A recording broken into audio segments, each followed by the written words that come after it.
लागल बा लॉकडाउन फांसल तू बाड़ा रजऊ बहरा में।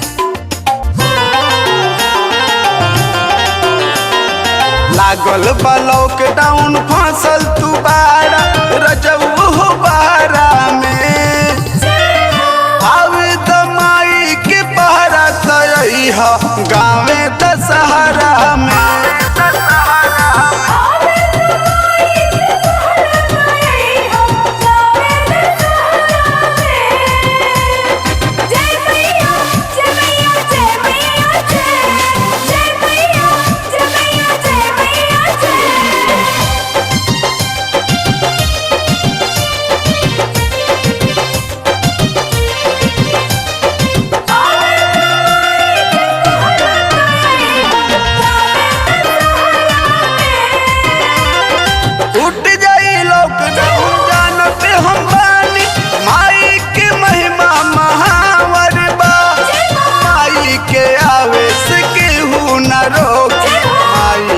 इतना हो पावर बा टूट जाई लॉकडाउन जानत हम बानी माई के महिमा महावर बा।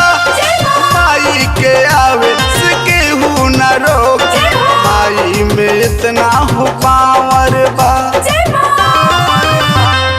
महिषा के मरली रण में पछड़ली रहे पे पहरा में।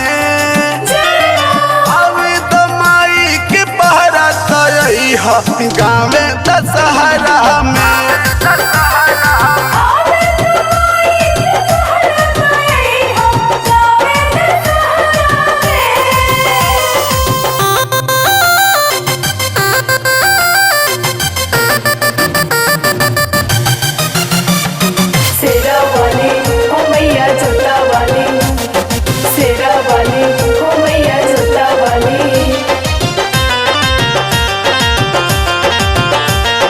मलिनी से हम फुलवा मंगाई चौका पुराई नौनिया हो।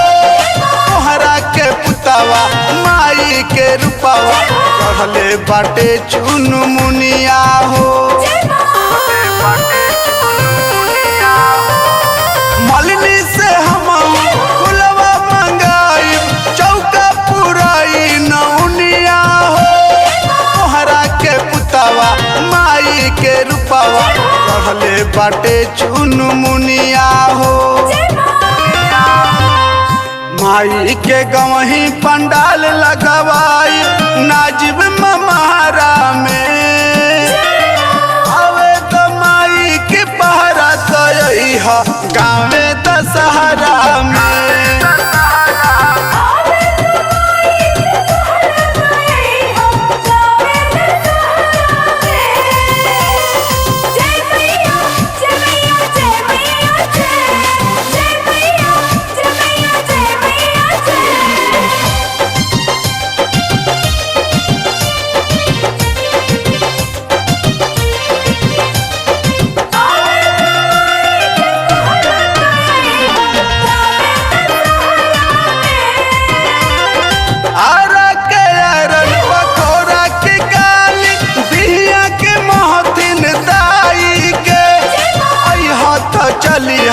दर्शन करे सहल न जाई जुदाई के।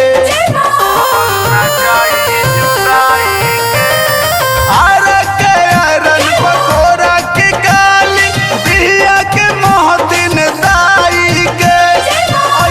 त चलिह दर्शन करे सहल न जाई जुदाई के।